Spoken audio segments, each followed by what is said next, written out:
Welcome back to 4K Tech. Today we're going to do unboxing on the all-new 2023 R16 Alienware Aurora.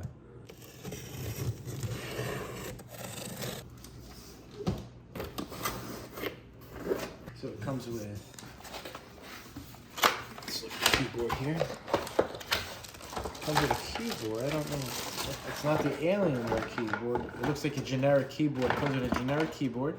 It's hardwired in. And a generic mouse.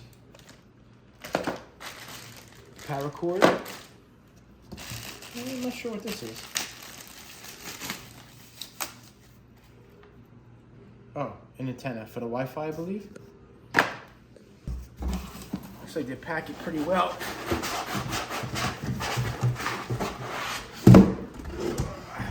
Got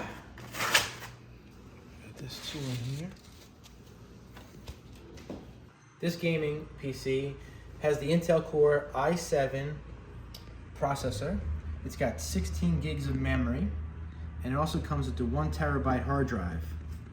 It's got the GeForce RTX 460 Ti RGB graphic card.